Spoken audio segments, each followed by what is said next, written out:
ಎಲ್ಲರಿಗೂ ನಮಸ್ಕಾರ ಸ್ನೇಹಿತರೆ. ಟಿ20 ಮುಖಭಂಗದ ಬಳಿಕ ಏಕದಿನ ಸರಣಿಯಲ್ಲಿ ಸತ್ವ ಪರೀಕ್ಷೆಗೆ ನಮ್ಮ ಭಾರತ ತಂಡ ಸಜ್ಜಾಗಿದೆ. ರೋಹಿತ್ ಶರ್ಮಾ, ವಿರಾಟ್ ಕೊಹ್ಲಿ, ಬೂಮ್ರಾ ಕಣಕ್ಕಿಳಿಯೋದು ಪಕ್ಕ. ಹೌದು ಸ್ನೇಹಿತರೆ, ನಮ್ಮ ಭಾರತ ಮತ್ತು ಇಂಗ್ಲೆಂಡ್ ನಡುವಿನ ಮೊದಲನೇ ಓಡಿಐ ಪಂದ್ಯ ಯಾವಾಗ ನಡೀತಾ ಇದೆ ಮತ್ತು ಈ ಪಂದ್ಯಕ್ಕಾಗಿ ನಮ್ಮ ಭಾರತ ತಂಡದ ಪ್ಲೇಯಿಂಗ್ ಲೆವೆನ್ ನಲ್ಲಿ ಯಾವೆಲ್ಲ ಆಟಗಾರರು ಆಡ್ತಾ ಇದ್ದಾರೆ ಅಂತ ತಿಳ್ಕೊಂಬರೋಣ ಬನ್ನಿ. ಯಾಕಂತಂದ್ರೆ KL ರಾಹುಲ್ ಕೂಡ ಕಂಬ್ಯಾಕ್ ಆದ್ರೆ ಮಾಡಿದ್ದಾರೆ. ಆ ಕಾರಣದಿಂದಾಗಿ ನಮ್ಮ KL ರಾಹುಲ್ ಅವರು ಪ್ಲೇಯಿಂಗ್ ಲೆವೆನ್ ನಲ್ಲಿ ಇರೋದು ಪಕ್ಕ ಅಂತಾನೆ ಹೇಳ್ಬಹುದು. ಆ ಕಾರಣದಿಂದಾಗಿ ಯಾವೆಲ್ಲ ಆಟಗಾರರು ಆಡ್ತಾ ಇದ್ದಾರೆ, ಆಡ್ತಾ ಇಲ್ಲ ಅಂತ ನೋಡೋಣ ಬನ್ನಿ. ಅದಕ್ಕಿಂತ ಮುಂಚೆ ನೀವೇನಾದ್ರೂ ಚಾನಲ್ ಗೆ ಸಬ್ಸ್ಕ್ರೈಬ್ ಮಾಡ್ಕೊಳ್ಳೋದು ಹಾಗೆ ನೋಡ್ತಿದ್ರೆ ಸಬ್ಸ್ಕ್ರೈಬ್ ಮಾಡ್ಕೊಂಡು ಬೆಲ್ ಐಕಾನ್ ಅನ್ನ ಆಲ್ ಇಟ್ಕೊಳ್ಳಿ. ಇಂಗ್ಲೆಂಡ್ ತಂಡ ಟಿ20 ಸರಣಿಯಲ್ಲಿ ಗೆದ್ದಷ್ಟು ಈಜಿ ಎಲ್ಲ ಓಡಿಐ ಸರಣಿಯಲ್ಲಿ ಗೆಲ್ಲೋದು. ಹೌದು ಸ್ನೇಹಿತರೆ, ಯಾಕಂತಂದ್ರೆ ನಮ್ಮ ದಿಗ್ಗಜ ಆಟಗಾರರಾಗಿರುವಂತ ರೋಕೋ ಜೋಡಿ ಮತ್ತೊಮ್ಮೆ ಕಣಕ್ಕೆ ಇಳಿಯಲಿದೆ. ಆ ಕಾರಣದಿಂದಾಗಿ ಇವರಿಗೆ ಅಗ್ನಿ ಪರೀಕ್ಷೆ ಅಂದ್ರೂ ತಪ್ಪಿಲ್ಲ ಇಂಗ್ಲೆಂಡ್ ತಂಡಕ್ಕೆ. ಇನ್ನು ಐರ್ಲೆಂಡ್ ಮತ್ತು ಇಂಗ್ಲೆಂಡ್ ವಿರುದ್ಧ ಚುಟುಕು ಕ್ರಿಕೆಟ್ ನಲ್ಲಿ ಮುಖಭಂಗ ಅನುಭವಿಸಿದ ನಮ್ಮ ಭಾರತ ತಂಡ ಇದೀಗ ಏಕದಿನ ಕ್ರಿಕೆಟ್ ನಲ್ಲಿ ಸತ್ವ ಪರೀಕ್ಷೆಗೆ ಸಿದ್ಧವಾಗಿದೆ. ಶುಭ್ಮನ್ ಗಿಲ್ ನೇತೃತ್ವದ ನಮ್ಮ ಭಾರತ ಕ್ರಿಕೆಟ್ ತಂಡ ಜುಲೈ 14ರಿಂದ ಆರಂಭವಾಗಲಿರುವ 3 ಪಂದ್ಯಗಳ ಏಕದಿನ ಸರಣಿಯಲ್ಲಿ ಹ್ಯಾರಿ ಬ್ರೂಕ್ ನಾಯಕತ್ವದ ಇಂಗ್ಲೆಂಡ್ ತಂಡವನ್ನು ಎದುರಿಸಲಿದೆ. ಇತ್ತೀಚೆಗೆ ನಡೆದ 5 ಪಂದ್ಯಗಳ ಟಿ20 ಸರಣಿಯಲ್ಲಿ ನಮ್ಮ ಭಾರತ ತಂಡ 4.0 ಅಂತರದಿಂದ ಸೋಲಿಸಿದ ಇಂಗ್ಲೆಂಡ್ ತಂಡ ಏಕದಿನ ಸರಣಿಯಲ್ಲೂ ಪ್ರವಾಸಿ ತಂಡದ ಮೇಲೆ ಪ್ರಾಬಲ್ಯ ಸಾಧಿಸುವ ಗುರಿ ಹೊಂದಿದೆ.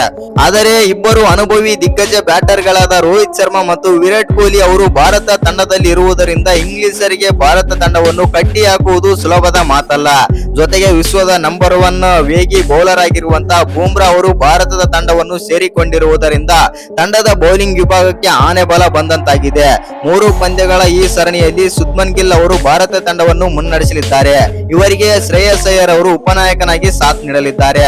ಇನ್ನು ವಿರಾಟ್ ಕೊಹ್ಲಿ ಕಂಬ್ಯಾಕ್ ಮಾಡಿದ್ದಾರೆ. ಹೌದು ಸ್ನೇಹಿತರೆ, ಈ ಸರಣಿಯ ಮೂಲಕ ಭಾರತ ತಂಡದ ಸೂಪರ್ ಸ್ಟಾರ್ ಬ್ಯಾಟ್ಸ್ಮನ್ ಆಗಿರುವಂತಹ ವಿರಾಟ್ ಕೊಹ್ಲಿ ಅವರು ಅಂತಾರಾಷ್ಟ್ರೀಯ ಕ್ರಿಕೆಟ್ಗೆ ಬಹುಕಾಲ ನಂತರ ಮರಳುತ್ತಿದ್ದಾರೆ.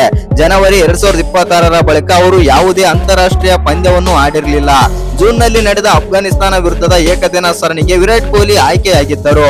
ಆದರೆ ಮಂಡಿರಜ್ಜು ಗಾಯದ ಸಮಸ್ಯೆಯಿಂದಾಗಿ ಹೊರಗುಳಿದಿದ್ದರು. ಇನ್ನು ಬೂಮ್ರಾ ಅವರು 2023ರ ವಿಶ್ವಕಪ್ ಫೈನಲ್ ಪಂದ್ಯದ ನಂತರ ತಮ್ಮ ಮೊದಲನೇ ಏಕದಿನ ಪಂದ್ಯವನ್ನಾಡಲು ಸಜ್ಜಾಗಿದ್ದಾರೆ. 2025ರ ಚಾಂಪಿಯನ್ಸ್ ಟ್ರೋಫಿ ತಂಡಕ್ಕೆ ಬೂಮ್ರಾ ಆಯ್ಕೆಯಾಗಿದ್ದಾದರೂ ಗಾಯದ ಕಾರಣ ಆಡಲು ಸಾಧ್ಯವಾಗಿರಲಿಲ್ಲ. ಇವರು 2026ರ ಏಷ್ಯನ್ ಗೇಮ್ಸ್ ನಲ್ಲೂ ಭಾರತ ತಂಡವನ್ನಾದರೆ ಪ್ರತಿನಿಧಿಸಲಿದ್ದಾರೆ. ಹೌದು ಸ್ನೇಹಿತರೆ, ನಮ್ಮ ಭಾರತ ತಂಡದ ಪ್ಲೇಯಿಂಗ್ ಲೆವೆನ್ ನಲ್ಲಿ ಯಾವೆಲ್ಲ ಆಟಗಾರರು ಆಡ್ತಾ ಇರಬಹುದು ಮತ್ತು ಆಡ್ತಾ ಇದ್ದಾರೆ ಅಂತ ನೋಡೋದಾಯ್ತು ಅಂತಂದ್ರೆ ಮೊದಲನೇ ಓಡಿಐ ಪಂದ್ಯ ಬಂದ್ಬಿಟ್ಟು ನಮ್ಮ ಭಾರತ ತಂಡ 14ನೇ ತಾರೀಕಾದ್ರೆ ಆಡಲಿದೆ. ಈ ಪಂದ್ಯಕ್ಕಾಗಿ ನಮ್ಮ ಭಾರತ ತಂಡದ ಪ್ಲೇಯಿಂಗ್ ಲೆವೆನ್ ನಲ್ಲಿ ರೋಹಿತ್ ಶರ್ಮಾ, ನಾಯಕ ಗಿಲ್ ಅವರು ಓಪನರ್ಸ್ ಆಗಿ ಬರ್ತಾರೆ. ಇನ್ನು ನಂಬರ್ 3 ಅಲ್ಲಿ ನಮ್ಮ ಕ್ರಿಕೆಟ್ ನ ಕಿಂಗ್ ವಿರಾಟ್ ಕೊಹ್ಲಿ ಬರ್ತಾರೆ. ನಂಬರ್ 4 ಅಲ್ಲಿ ಉಪನಾಯಕ ಶ್ರೇಯಸ್ ಅಯ್ಯರ್ ಬಂದ್ರೆ ನಂಬರ್ 5 ಅಲ್ಲಿ ಕನ್ನಡಿಗ KL ರಾಹುಲ್ ಬರ್ತಾರೆ. ನಂಬರ್ 6 ಅಲ್ಲಿ ಶಿವಮ್ ದುಬೆ, ನಂಬರ್ 7 ಅಲ್ಲಿ ಅಕ್ಷರ್ ಪಟೇಲ್ ಮತ್ತು ನಂಬರ್ 8 ಅಲ್ಲಿ ಕುಲ್ದೀಪ್ ಯಾದವ್, ನಂಬರ್ 9 ಅಲ್ಲಿ ಪ್ರಸಿದ್ಧ ಕೃಷ್ಣ ಮತ್ತು ನಂಬರ್ 10 ಅಲ್ಲಿ ಹರ್ಷದೀಪ್ ಸಿಂಗ್, ನಂಬರ್ 11 ಅಲ್ಲಿ ಬೂಮ್ರಾ ಆಡ್ತಾರೆ. ಆದ್ರೆ ಈ ಪಂದ್ಯವನ್ನ ಯಾವುದ್ರಲ್ಲಿ ನಾವು ಲೈವ್ ನೋಡಬಹುದು ಅಂತ ನೋಡೋದಾಯ್ತು ಅಂತಂದ್ರೆ ಭಾರತ ಮತ್ತು ಇಂಗ್ಲೆಂಡ್ ನಡುವಿನ ಈ 3 ಏಕದಿನ ಪಂದ್ಯಗಳು ಸೋನಿ ಸ್ಪೋರ್ಟ್ಸ್ ನೆಟ್ವರ್ಕ್ ಚಾನೆಲ್ ಗಳಲ್ಲಿ ನೇರ ಪ್ರಸಾರವಾಗಲಿವೆ. ಇನ್ನು ಮೊಬೈಲ್ ನಲ್ಲಿ ವೀಕ್ಷಿಸುವವರು ಜಿಯೋ ಹಾಟ್‌ಸ್ಟಾರ್ ನಲ್ಲಿ ಲೈವ್ ನೋಡಬಹುದು. ಇನ್ನು ನಮ್ಮ ಭಾರತ ತಂಡ ಮೊದಲನೇ ಏಕದಿನ ಪಂದ್ಯದಲ್ಲಿ ಗೆಲ್ಲುತ್ತಾ ಇಲ್ವಂತ ಕಮೆಂಟ್ ಮಾಡಿ. ಹಾಗೆ ನಮ್ಮ ರೋಕೋ ಜೋಡಿ ಎಷ್ಟು ರನ್ ಕಲೆ ಹಾಕಬಹುದು ಮತ್ತು ಬೂಮ್ರಾ ಎಷ್ಟು ವಿಕೆಟ್ ತೆಗಿಬಹುದು ಅಂತ ಎಲ್ಲದನ್ನ ಕಮೆಂಟ್ ಬಾಕ್ಸ್ ನಲ್ಲಿ ಕಮೆಂಟ್ ಮಾಡೋದನ್ನ ಮರಿಬೇಡಿ.